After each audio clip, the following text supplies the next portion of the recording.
Assalamu alaikum dear students. Here is Kumail Haider and welcome to the octahedron chemistry classes. Previous lecture में बेटा हमने factors influencing the product of electrolysis हमने देखा था और detail में उन चीजों को हमने डिटेल में डिस्कस किया।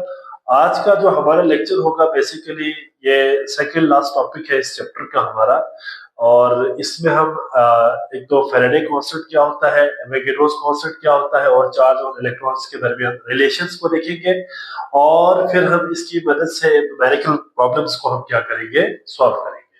तो स्टार्ट करते हैं लेक्चर आज का बेटा हमारा।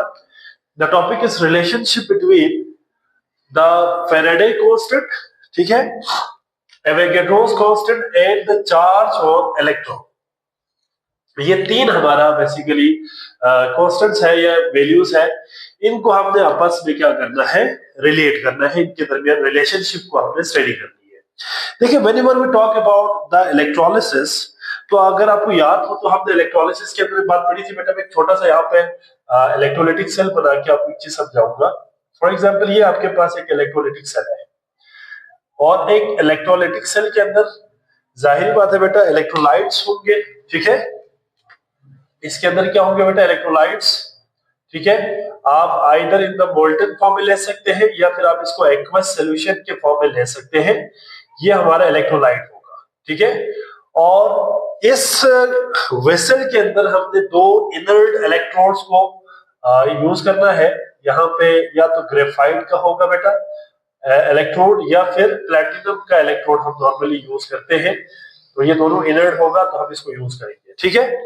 और इसके अंदर फॉर एग्जांपल हम एज्यूम करते हैं कि जो हमारा लेट सपोज जो आयन है जिसके अंदर इलेक्ट्रोलाइट है वो M पॉजिटिव आयन्स है और X नेगेटिव आयन्स है, ठीक है।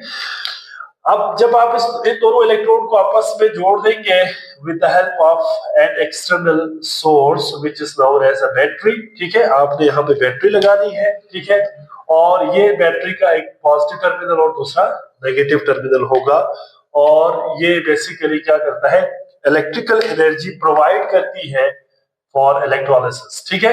तो ये वाला कैथोड बनेगा और ये नेगेटिव चार्ज और ये वाला एनोड बनेगा और पॉजिटिव चार्ज होगा, ठीक है। देखिए जब आप बैटरी ऑन करेंगे ना बेटा तो क्या हो जाएगा, यहाँ पे non spontaneous redox reaction takes place होगा। इसमें क्या हो जाएगा, एनाइन जो है वो एनोड की तरफ मूव करेगा और कैटाइन कैथोड की तरफ मूव करेगा। अब हमारे इस टॉपिक के अंदर बेसिकली हमने देखना ये है कि जो अमाउंट ऑफ सब्सटेंस प्रोड्यूस्ड होता है इलेक्ट्रोड के ऊपर ड्यूरिंग इलेक्ट्रोलिसिस वो डिपेंड किस पे करेगा, वो डिपेंड करता है दो चीजों के ऊपर बेटा। एक, आपने कितने टाइम के लिए करंट को पास किया है इलेक्ट्रोलाइट से, और दूसरा जो अमाउंट ऑफ या क्वांटिटी ऑफ द चार्ज जो हमने पास किया है किससे, इलेक्ट्रोलाइट से, इस पे डिपेंड करता है। तो यही पॉइंट हम यहाँ पे लिखते हैं बेटा। सबसे पहले क्या है कि the amount of product, the amount of product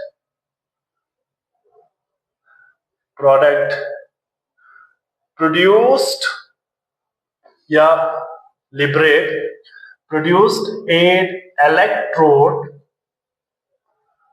during electrolysis depends किस पे करेगा बेटा, अपॉन नंबर वन किस पे करेगा, सबसे पहला बेटा पीरियड ऑफ टाइम, ठीक है बेटा। तो जो टाइम के लिए आपने क्या किया है, for which a current is passed, for which a current is passed, मतलब कितने टाइम के लिए आपने करंट को पास किया है, एक इसके ऊपर डिपेंड करेगा, period of time for which a current is passed. Number two depend किस पे करेगा बेटा, number two is the quantity of charge,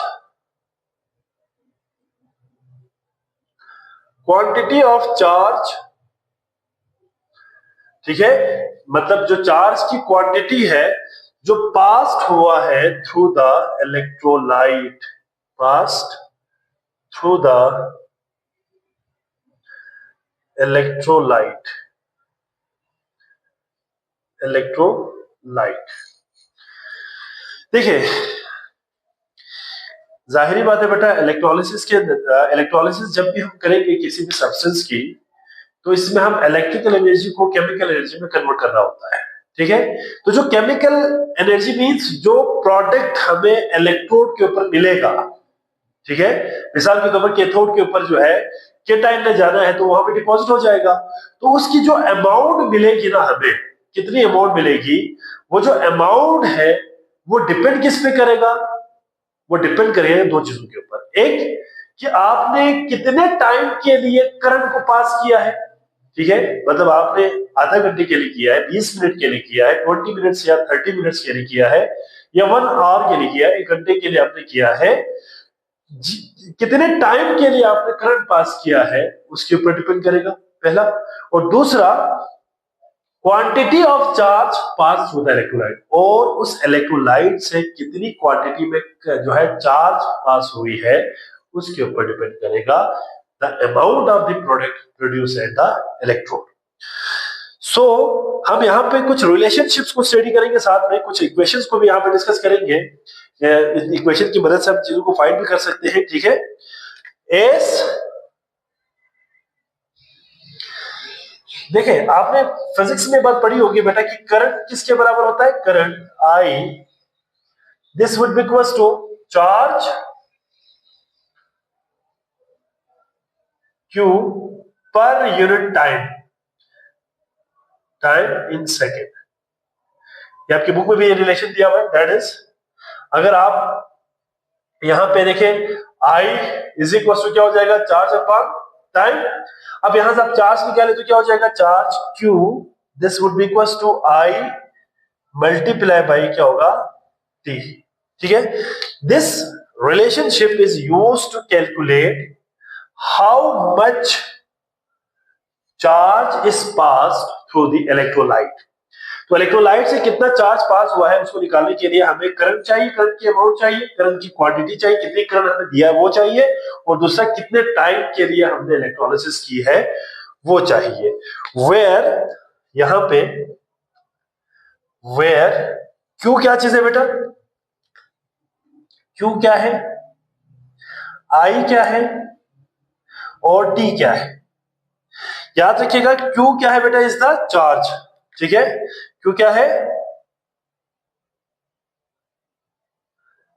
charge, ठीक है बेटा। आई क्या है बेटा, करंट, और टी क्या है, टाइम। और आपको पता होना चाहिए कि नॉर्मली हम जो करंट है उसको एम्पियर में मेजर करते हैं बेटा, और टाइम को हम सेकंड में मेजर करेंगे यहाँ पे, ठीक है। सो यहां से अगर हम बात करते हैं चार्ज की, जो यूनिट की एक्सप्रेशन की अगर हम बात करें, ठीक है, तो quantity of charge,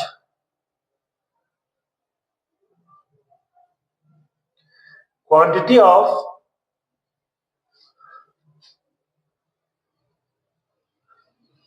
electric charge expressed in Faraday. हम चार्ज को केमिस्ट्री के अंदर ना बेटा किसमें मेजर करते हैं या किसमें हम एक्सप्रेस करते हैं, फेराडे में एक्सप्रेस करते हैं, ठीक है। अब ये फेराडे क्या चीज होती है ये जरा आपने समझना है। फेराडे क्या है बेटा, one Faraday, one Faraday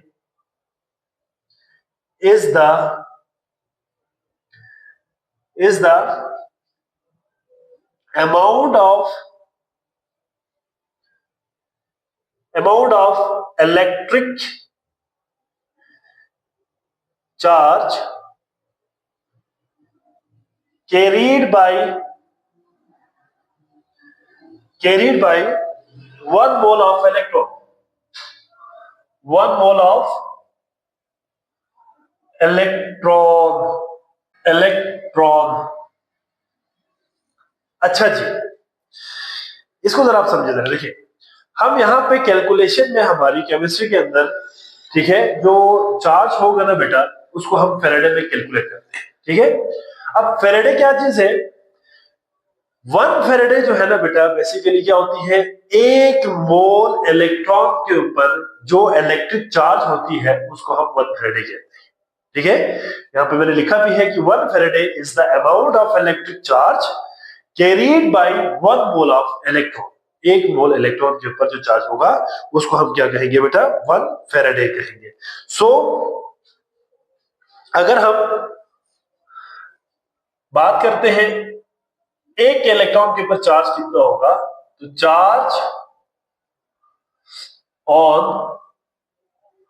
1 electron would be equal to कितना होता है? 1.602 मल्टीप्लाई 10⁻⁻90 चार्ज। अच्छा, इसका मतलब यह बेटा कि देखिए अगर हम एक इलेक्ट्रॉन के ऊपर चार्ज की बात करते हैं ना तो वो कितना होता है बेटा? 1.602 मल्टीप्लाई 10⁻⁻90 कूलम होगा। और अगर यही 1 मोल इलेक्ट्रॉन के ऊपर अगर हम देखें तो कितना चार्ज होगा बेटा? वो 1 फेरेडे होगा, ठीक है। तो ये आपने याद रखनी है कि 1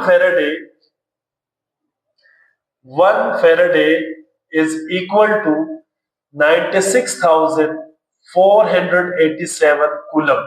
या ये मोस्टली हम इक्वेशन के अंदर या कैलकुलेशंस के अंदर हम इसको इस्तेमाल करते हैं बेटा, क्या क्या इस्तेमाल करते हैं? और 1 faraday would be equal to 96,500 coulomb, ठीक है। ये हम नॉर्मली यूज करते हैं। तो एक कूलम जो है, सॉरी, 1 फेरेडे के ऊपर 1 फेरेडे जो है वो 96,500 कूलम के बराबर होगा। इसका मतलब 1 मोल इलेक्ट्रॉन के ऊपर कितना चार्ज होगा बेटा? 96,500 कूलम चार्ज होगा। सो 1 मोल इलेक्ट्रॉन के ऊपर कितना चार्ज होगा बेटा? 1 मोल electron would have 96,500 coulomb charge, ठीक है। ये आपने याद रखनी है ये रिलेशन, ठीक है। और इसके बाद हम रिलेशन देखेंगे बेटा फेराडे और एवोगैड्रोस कांस्टेंट के साथ क्या रिलेशन होगा, साथ में चार्ज और इलेक्ट्रॉन, ठीक है। The relationship between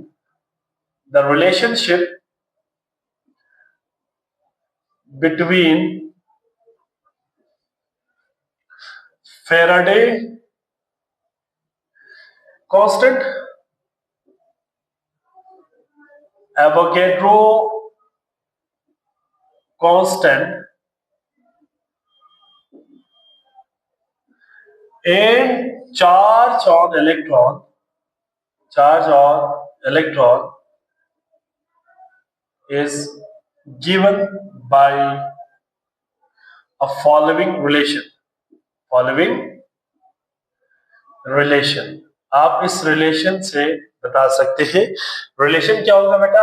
F Faraday is equals to Avogadro's number multiply by Avogadro's constant multiply by E, ठीक है। ये बेसिकली इक्वेशन है बेटा।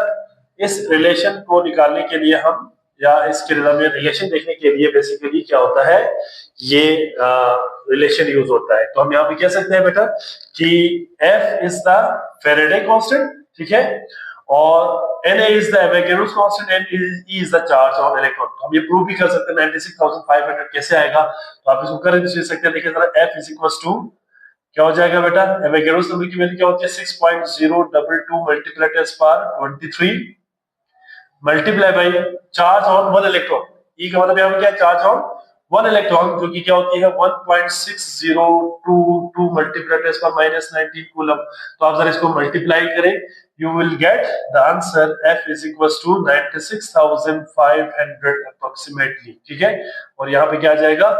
कूलम आ जाएगा पर मोल के हिसाब से, ठीक है। तो यहाँ पे हम ये बेसिकली रिलेशनशिप यहाँ पे हम देख सकते हैं, ठीक है। तो ये छोटा सा एक टॉपिक था जिसमें रिलेशनशिप बताई हुई है किसके दरमियान बेटा? यहाँ पे एवोगैड्रोस कांस्टेंट, फैराडे कांस्टेंट और किसके दरमियान बेटा? चार्ज और इलेक्ट्रॉन के दरमियान। तो ये आपने याद रखनी है।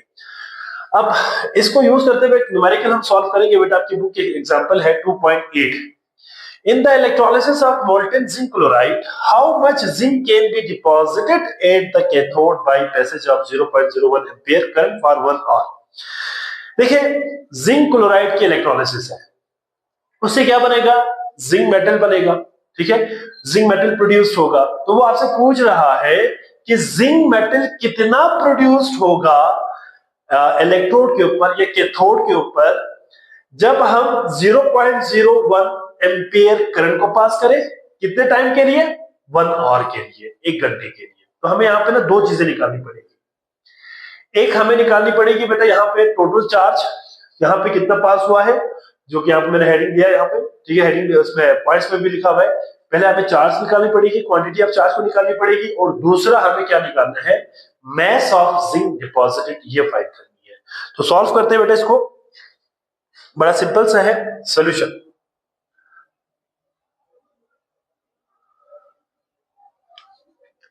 देखिए सबसे पहले हमें गिवन क्या क्या है बेटा इसमें, मैं डायरेक्ट करता हूं इसको, ठीक है। गिवन है, हमें टाइम दिया हुआ है बेटा, ठीक है, और साथ में हमें इसमें करंट दिया हुआ है, ठीक है। तो मैं इसका दो हेडिंग बनाता हूं ताकि आपको याद रखने में आसानी हो। पहला है बेटा, फर्स्ट हेडिंग में दे रहा हूं, कैलकुलेशन ऑफ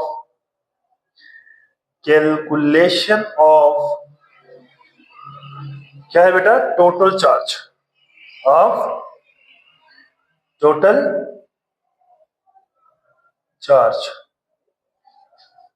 ये हम पहले कैलकुलेट करेंगे, ठीक है।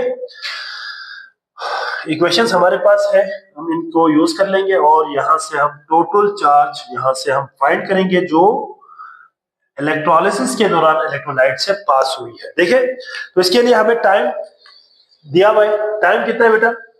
Time is equal to 1 hour, 1 घंटा दिया हुआ है, लेकिन हमें टाइम सेकंड में चाहिए, तो हम इसको 1 आवर को सेकंड में कन्वर्ट करेंगे। तो आपको पता है बेटा कि एक जो मिनट होता है उसमें 60 सेकंड्स होता है और 1 आवर में 60 मिनट्स होती है। तो हम इसको कैसे करेंगे बेटा? 1 मल्टीप्लाई बाई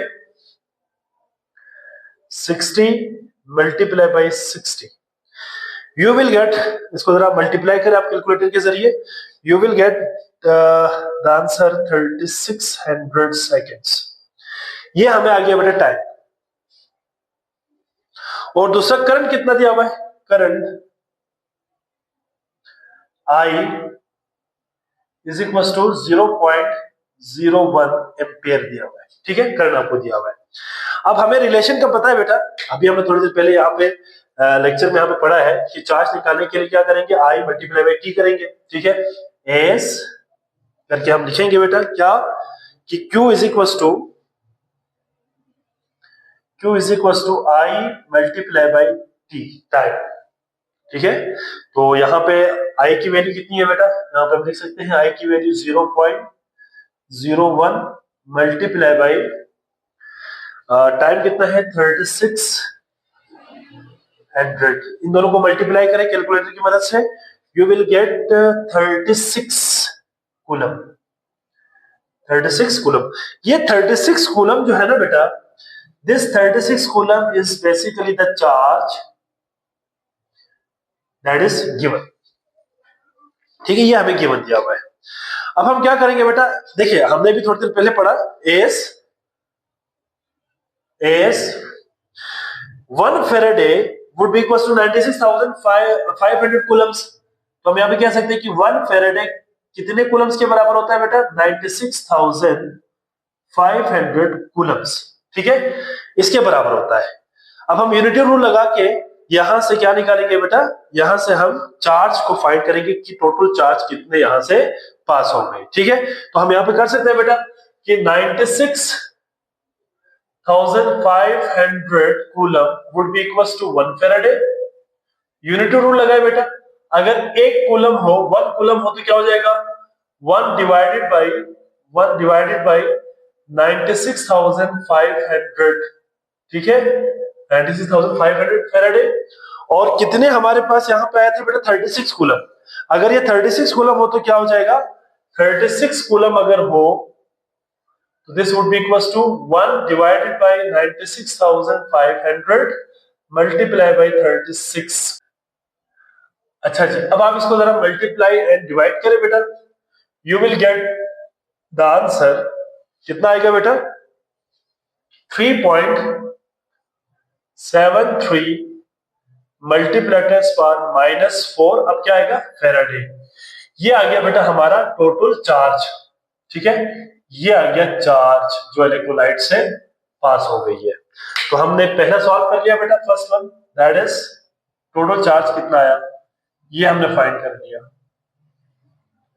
अब दूसरा क्या फाइंड करेंगे बेटा, सेकेंड हम फाइंड करेंगे कि कितना मैस डिपॉजिट हुआ है, कैलकुलेशन ऑफ, दूसरा हम यहां पे हेडिंग दे दें calculation of mass of zinc produced, कितना हमें जिंक का मैस मिलेगा या प्रोड्यूस्ड होगा वो हमने फाइंड करनी है। देखिए इलेक्ट्रोड रिएक्शन क्या होगा बेटा, पहले हमें ये लिखना पड़ेगा इसमें। इलेक्ट्रोड रिएक्शन मींस यहाँ पे रिडक्शन, जो हाफ रिएक्शन है यहाँ पे सिंपल रिडक्शन रिएक्शन है वो लिखना है। तो हम यहाँ पे लिख सकते हैं कि the reaction takes place at electrode is as follow, ये हम इस तरह से लिखेंगे। फॉलो क्या होगा बेटा, zinc plus two electrons they will form zinc solid, ये इक्वल्स ले लें आप। ठीक है, ये बनेगा। अब आप जरा देखिए, एक मोल जिंक को डिपॉजिट करने के लिए इलेक्ट्रोड के ऊपर या कैथोड के ऊपर कितने इलेक्ट्रॉन यहां पे यूज हो रहा है, कितने इलेक्ट्रॉन नीड है बेटा, 2 मोल्स ऑफ इलेक्ट्रॉन नीड। ठीक है, तो हम ये पॉइंट लिख सकते हैं बेटा यहां पे कि 2 moles of electron, 2 moles of electron is needed for production of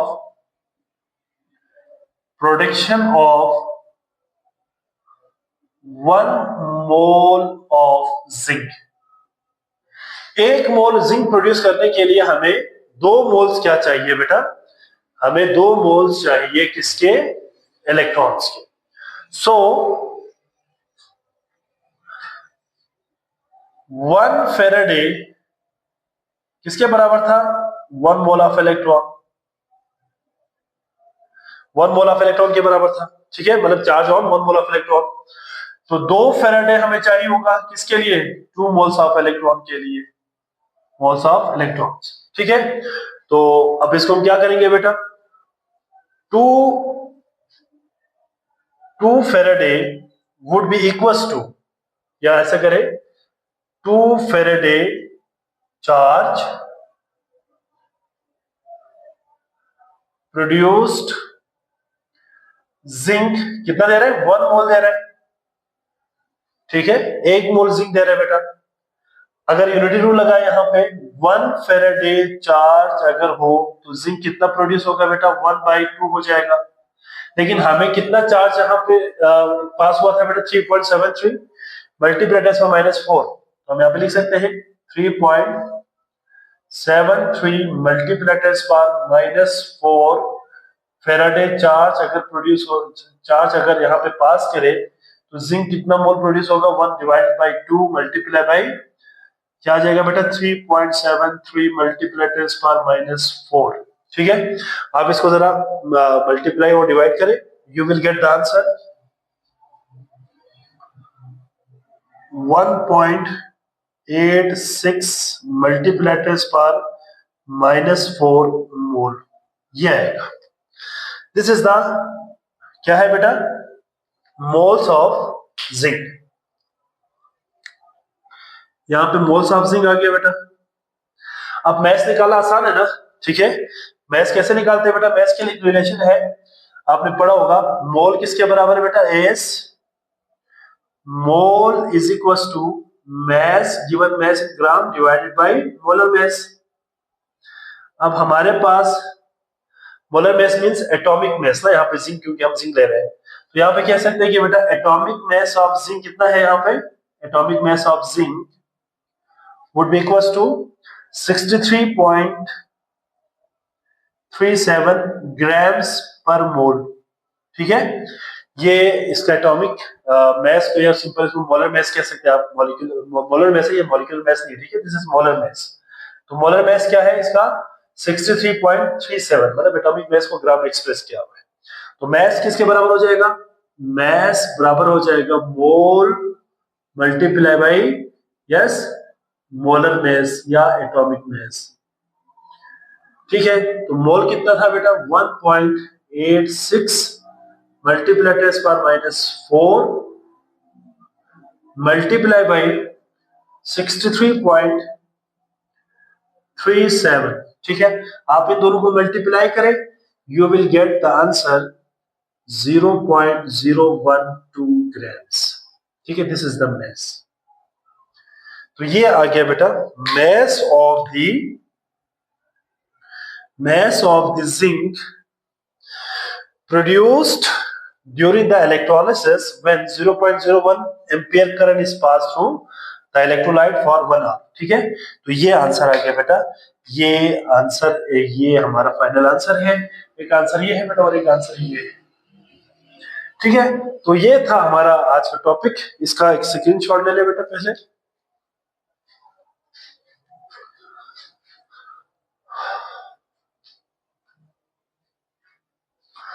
जी, तो आज का लेक्चर बड़ा आसान था बेटा, इसमें कोई ज्यादा मुश्किल चीज नहीं है, और इसमें हमने कुछ रिलेशनशिप को देखा। ठीक है, कि एवोगैड्रोस कांस्टेंट का फैराडे कांस्टेंट के साथ क्या रिलेशन है और चार्ज के साथ क्या रिलेशन है। इसके साथ फिर हम एक न्यूमेरिकल को सॉल्व किया बेटा। यहाँ पे आपके सिलेबस के आखिर में, इस चैप्टर के आखिर में एक कॉन्सेप्ट असेसमेंट दिया हुआ है इससे रिलेटेड, न्यूमेरिकल से रिलेटेड, जो मैं इंशाल्लाह आपको सॉल्व करवा दूंगा। एक आखिरी टॉपिक रहता है हमारा experimental determination of Avogadro's constant. ठीक है, तो वो करने के बाद मैं आपको कॉन्सेप्ट असेसमेंट करवा दूंगा। ठीक है, तो यहाँ तक अगर किसी बच्चे को कोई प्रॉब्लम है या कोई बात समझ ना आई हो तो बेटा आप कमेंट सेक्शन में लाजमी पसंद करें, इंशाल्लाह मैं आपको वहां पे आंसर करूंगा। अपना बहुत सारा ख्याल रखिएगा। अल्लाह हाफिज।